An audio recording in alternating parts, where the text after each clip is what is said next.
Assalamualaikum warahmatullahi wabarakatuh.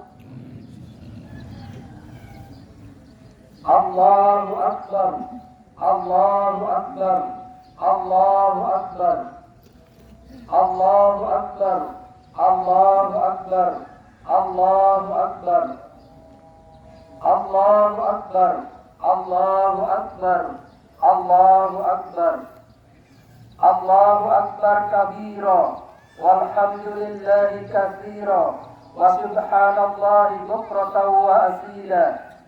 La ilaha illallah wahdah, sadaq wahdah, wa nasara abdah, wa a'azza jundahu, wa hazama al-ahzaba wahdah.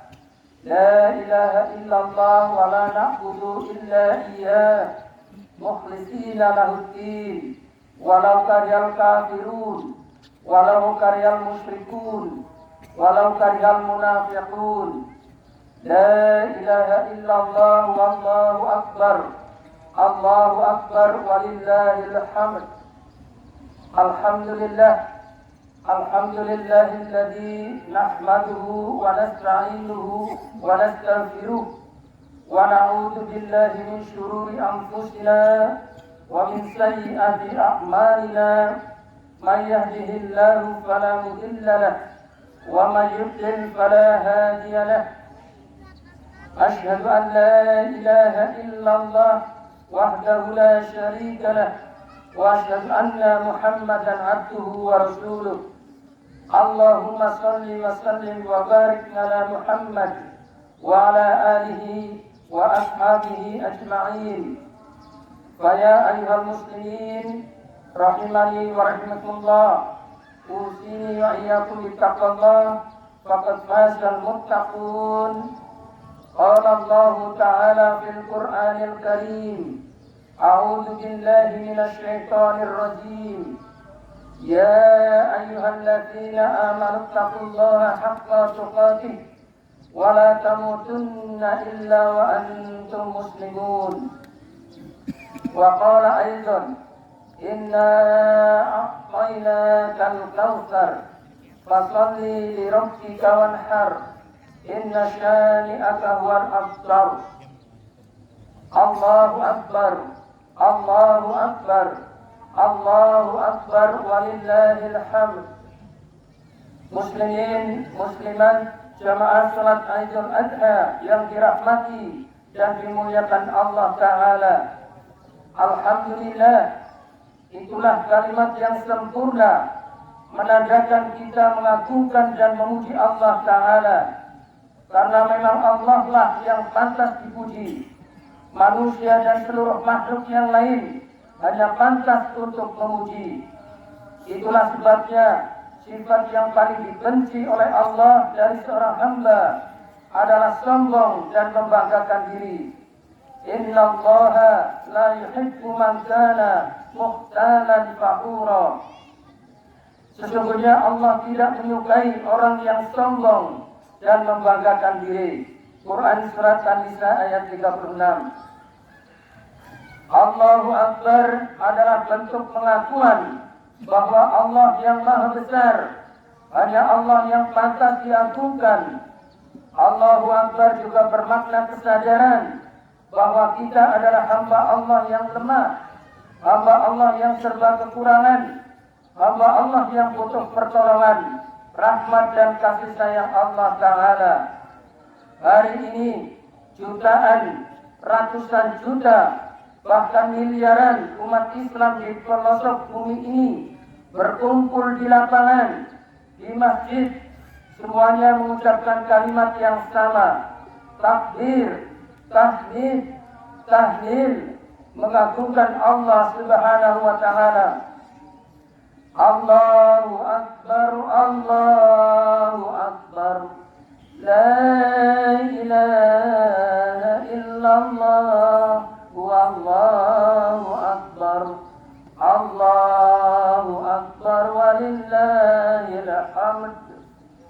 Mereka bersyukur, bergembira, namun terkadang bercampur rasa haru. Karena di saat-saat seperti inilah kita sering diingatkan akan kerabat keluarga kita akan orang tua kita dan saudara-saudara kita. Pada waktu-waktu yang lalu kita hadir bersama kedua orang tua kita. Namun hari ini keduanya sudah tiada. Mereka mendahului kita menuju alam baqo. Tinggal kita yang meneruskan cita-cita perjuangannya.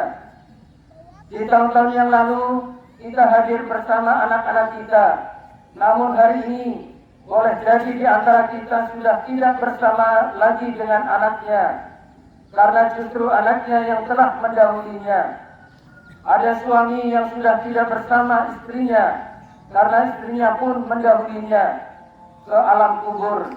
Atau sebaliknya, ada istri yang sudah tidak lagi bersama suaminya hadir di tempat ini, karena suaminya telah lebih dahulu dipanggil menghadap kehadirat Allah Ta'ala.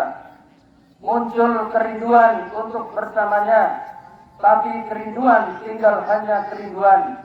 Kerinduan kita hanya dibalut dengan linangan air mata, karena tidak mungkin kita kembali bersamanya. Kita hanya berkeyakinan suatu saat kami pun akan menyusul mengikuti ke alam kubur. Walikulli ummatin ajalun, فَإِذَا جَاءَ أَجَلُهُمْ لَا يَسْتَأْخِرُونَ سَاعَةً وَلَا يَسْتَقْدِمُونَ.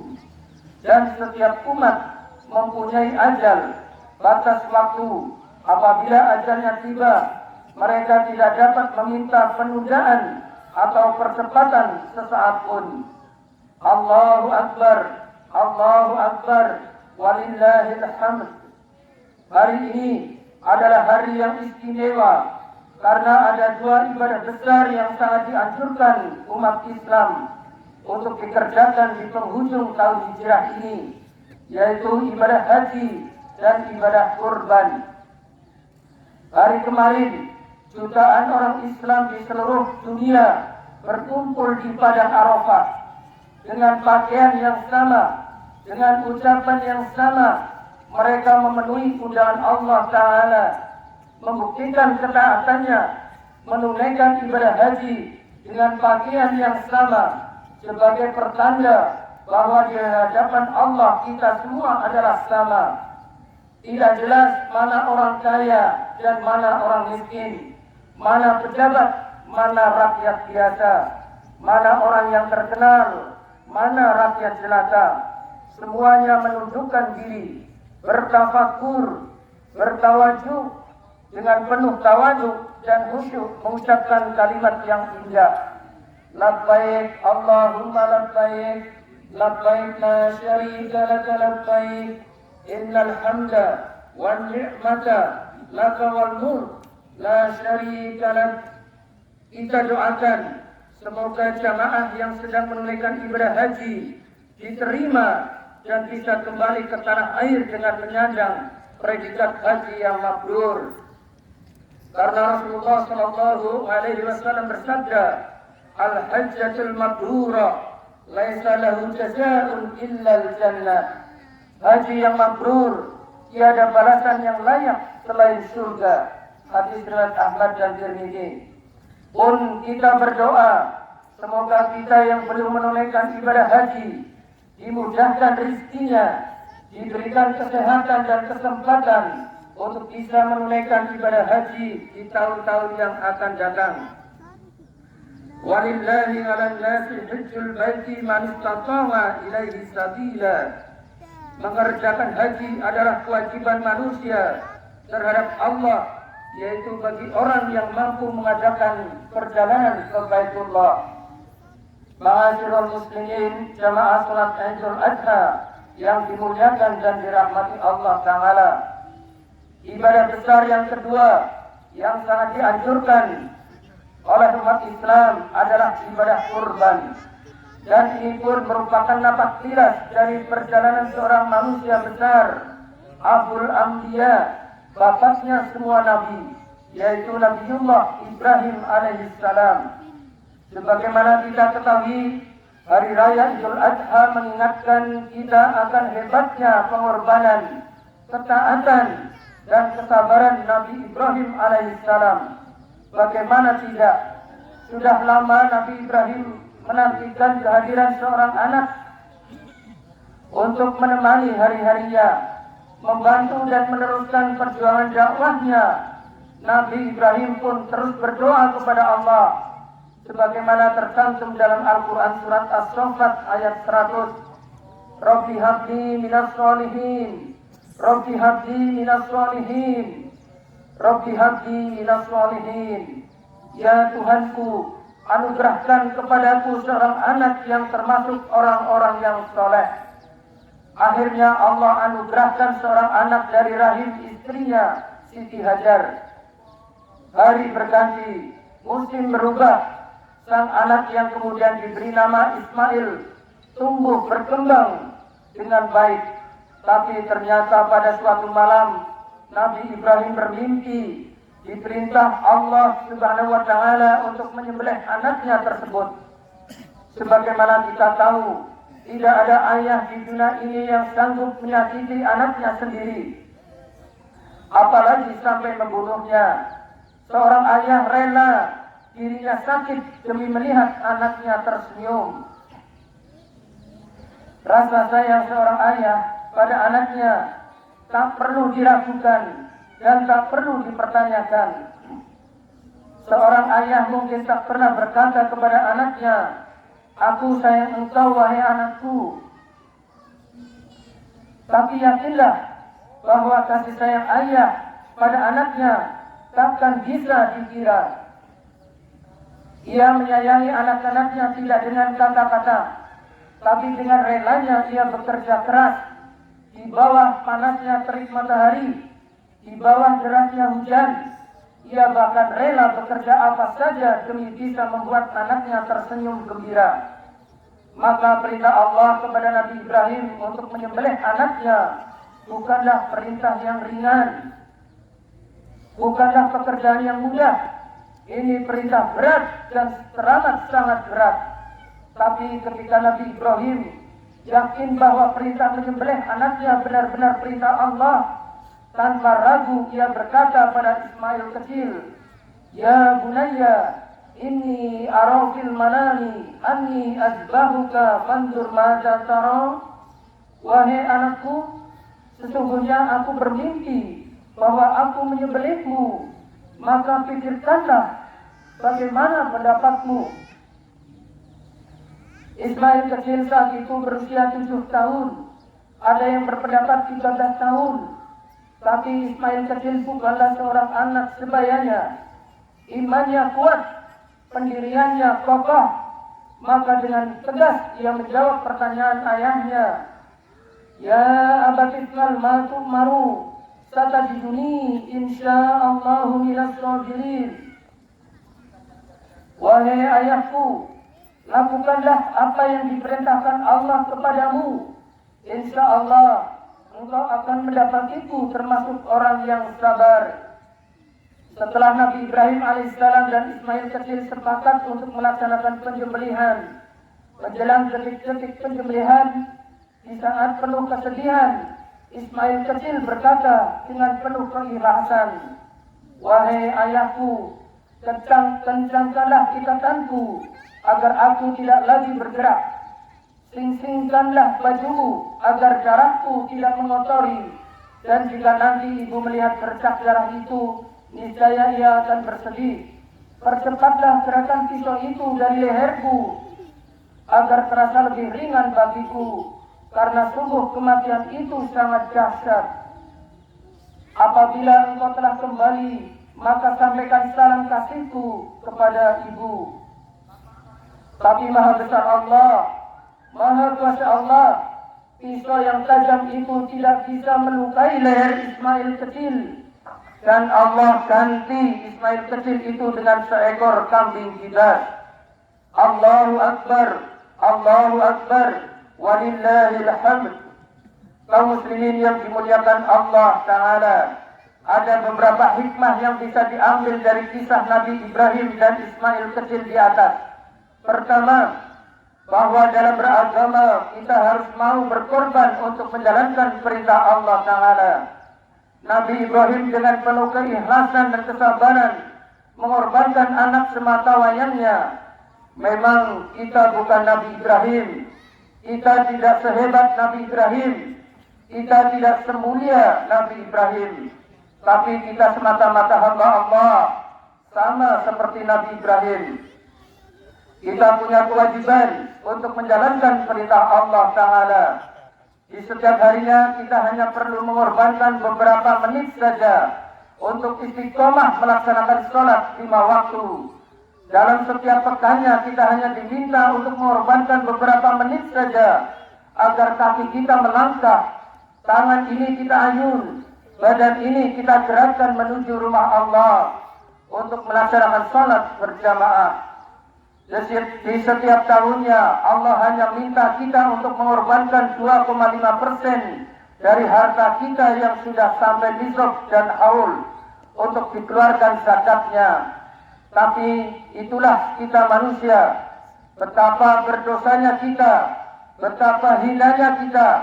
Seringkali sholat yang hanya beberapa menit kita sepelekan, bahkan kita tinggalkan. Zakat mal yang hanya 2,5% tidak kita hiraukan, bahkan banyak yang meninggalkan. Kita sadar dan paham bahwa hidup ini takkan lama, bahwa nafas kita akan berhenti, bahwa alam kubur telah menanti, tapi justru seringkali kita malah tergoda akan keindahan duniawi. Kita sibuk membangun rumah, kita sibuk meluaskan kebun, kita sibuk memperbanyak kendaraan. Setelah harta kita dapatkan, setelah kesuksesan kita raih, setelah kebahagiaan dunia kita dapatkan, kita seakan berpikir itu semua karena usaha kita sendiri, perjuangan kita sendiri. Allah perintahkan agar harta disedekahkan, agar harta dizakatkan, agar harta kita korbankan. Kita enggan, kita merasa sayang, kita banyak berpikir ini dan itu. Padahal semua apa yang kita miliki adalah titipan dari Allah Subhanahu wa Ta'ala. Ya Allah, kami sadar kami umat penuh dosa, kami sadar kami pantasnya masuk neraka. Tapi ya Allah, kami juga sadar tak ada di antara kami yang kuat menahan panasnya api neraka. Maka ya Allah, ampunilah dosa kami, ampunilah kesalahan kami. Ya Allah, tanpa ampunan-Mu, tanpa kasih sayang-Mu, sungguh kami bahkan tak layak untuk mencium bau surga-Mu. Yang kedua, hikmah dari kisah Nabi Ibrahim dan Nabi Ismail alaihissalam adalah pentingnya mendidik anak akan ilmu agama. Kita bisa melihat betapa Ismail kecil menjadi penguat ayahnya untuk menjalankan perintah agama. Ismail kecil tidak takut akan tajamnya pisau, tidak takut akan derasnya darah mengalir, tidak takut kehilangan nyawa. Ia lebih takut akan murkanya Allah jika perintah Allah tidak ia kerjakan. Saat ini menjadikan anak yang paham agama dan yang mampu melaksanakan perintah agama bukanlah hal yang mudah. Tapi sesulit apapun dan sesusah apapun, ia sudah menjadi kewajiban orang tua kita. Seorang anak bisa membawa kita ke surga, tapi seorang anak juga bisa menjerumuskan kita ke dalam neraka. Seorang anak lahir di dunia dalam keadaan suci tanpa dosa. Pertumbuhan anak sangat tergantung dengan bagaimana orang tua mendidiknya. Jangan sampai kita sibuk mencari harta, jangan sampai kita sibuk akan kehidupan dunia, lalu melupakan pendidikan agama anak-anak kita. Seorang anak yang dipaksa untuk belajar agama, seorang anak yang dipaksa untuk menjalankan perintah agama, saat ini ia mungkin akan mengeluh, saat ini ia akan mungkin menangis. Tapi yakinlah, pada saatnya ia akan bahagia, dan pada saatnya ia akan mengucapkan terima kasih kepada orang tuanya yang telah memaksa dirinya untuk belajar ilmu agama dan mengamalkannya. Begitu juga dengan orang tua. Pada saatnya nanti orang tua tak akan bangga dengan kedudukan sang anak, tak akan bangga dengan jabatan sang anak. Orang tua akan bangga dan bahagia. Orang tua akan senang ketika sang anak di sela-sela kesibukannya menyempatkan diri untuk tetap menjaga sholat 5 waktu, menjalankan perintah agama dan menjauhi larangan agama. Di sela-sela kesibukannya tak lupa juga ia mengunjungi orang tuanya, mendoakan orang tuanya, merawat orang tuanya dengan sebaik-baiknya. Semoga anak-anak kita termasuk anak-anak yang ditakdirkan memahami ilmu agama dan mengamalkannya sepanjang hidupnya. Amin ya rabbal alamin. Kaum muslimin rahimani wa rahimakumullah. Pelajaran yang ketiga, jika kita ingin berkorban, berkorbanlah hanya untuk Allah Ta'ala. Jika kita punya harapan, berharaplah kepada Allah Ta'ala. Tak ada yang bisa kita harapkan di dunia ini selain izin dan kehendaknya. Dengan menabung kita berharap di hari tua punya harta yang cukup, lalu bisa hidup bahagia. Tapi terkadang bisa jadi orang tua malah sakit, terbaring tak berdaya di atas kasurnya. Uang yang dikumpulkan sedemikian banyak menjadi seakan tak berguna. Anak disekolahkan, berharap kelak ia bisa membanggakan orang tuanya. Ternyata justru ia durhaka. Rumah dibangun seindah mungkin berharap bisa menjadi tempat tinggal yang aman dan nyaman. Ternyata justru menjadi rumah yang berantakan karena seringnya terjadi pertengkaran, percekcokan dan ketidakharmonisan dalam keluarganya karena jauh dari nilai-nilai agama. Jika harapan itu kita gantungkan pada manusia, maka bersiaplah untuk kecewa. Tapi jika harapan itu digantungkan kepada Allah, diiringi doa dan ikhtiar, insya Allah kita akan mendapatkan yang terbaik buat kita. Tapi ingat, sesuatu yang terbaik menurut Allah bisa jadi sesuatu yang kita benci.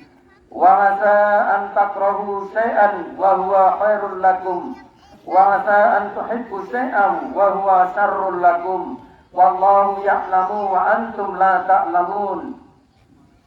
Boleh jadi kamu membenci sesuatu padahal itu baik bagimu, dan boleh jadi kamu menyukai sesuatu padahal itu buruk bagimu. Allah mengetahui sedang kamu tidak mengetahui. Jamaah Idul Adha yang kami hormati, yakinlah perencanaan Allah adalah sebaik-baik keputusan. Maka pasrahkanlah semua kepada Allah. Terima apa yang telah terjadi dan menjadi takdir kita. Syukuri setiap detik yang telah kita lalui. Insya Allah kebahagiaan akan datang menghampiri, baik di dunia maupun di akhirat nanti.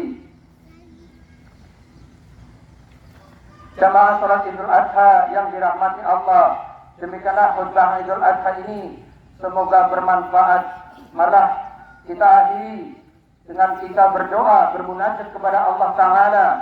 Semoga keluarga kita, masyarakat desa kita menjadi masyarakat yang beriman dan bertakwa, sehingga akan dibukakan pintu keberkahan dari langit dan bumi ini, dan dijauhkan dari musibah, bencana dan murkanya Allah Ta'ala. Amin ya rabbal alamin. A'udzu billahi minasy syaithanir rajim. Bismillahirrahmanirrahim. Alhamdulillahi rabbil alamin. Hamdan yuwafi ni'amahu wa yukafi'u mazidah. Ya Rabbana lakal hamdu kama yanbaghi li jalali wajhikal karimi wa 'azimi sultanik. Allahumma shalli ala Muhammad wa ala alihi wa sahbihi ajma'in. Warhamna ma'ahum bi rahmatika ya arhamar rahimin. Allahumma fir lil muslimina wal muslimat wal mu'minina wal mu'minat al ahya'i minhum wal amwat innaka sami'un qaribun mujibud da'wat. Rabbana faghfir lana dzunubana wa kaffir 'anna sayyi'atina wa tawaffana ma'al abrar. Rabbana hab lana min azwajina wa dhurriyyatina qurrata a'yun waj'alna lil muttaqina imama. Allahumma a'inna ala zikrika wa syukrika wa husni ibadatik. Allahumma fir lana wa liwalidayna warhamhuma kama rabbayana shigara. Allahumma fir lahum warhamhum wa'afihi wa'fu anhum. Allahumma ij'alhum waladan salihan mubarakan wajihan fid dunya wal akhirah wa minal muqarrabin. Rabbana awzidna an nashkura ni'mataka allati an'amta 'alayya wa 'ala walidayna wa an na'malan salihan tardahu wa adkhilna bi rahmatika fi ibadika shalihin. Allahumma inna nas'aluka salamatan fid din wa afiyatan fil jasad wa ziyadatan fil ilmi wa barakatan fil rizqi. Allahumma inna nas'aluka al-huda wat tuqa wal afafa wal hina. Allahumma inna na'udzubika minal barasi wal jununi wal judami wa min sayyi'il asqami. Allahumma barik lana fi umri wa barik lana fi rizqi wa barik lana fil ilmi wa barik lana fil jasadi wa barik lana fil auladi. Allahumma balligh maqasidana wa nawwir qulubana wa yassir umurana wa hassin nasibatana ya arhamar rahimin. Rabbana taqabbal minna innaka antas samiul alim wa tub alaina innaka antat tawwabur rahim. Rabbana atina min ladunka rahmah wa hayyi' lana min amrina rasyada. Rabbana atina fid dunya hasanah wa fil akhirati hasanah wa qina adzabannar. Wa sallallahu ala Muhammadin wa ala alihi wa sahbihi ajma'in. Subhana rabbika rabbil izzati amma yasifun wa salamun alal mursalin walhamdulillahi rabbil alamin. Amin. Akhirnya kurang lebihnya mohon maaf. Nasrul minallah wa fathun qarib wa basyiril mu'minin. Wassalamualaikum warahmatullahi wabarakatuh.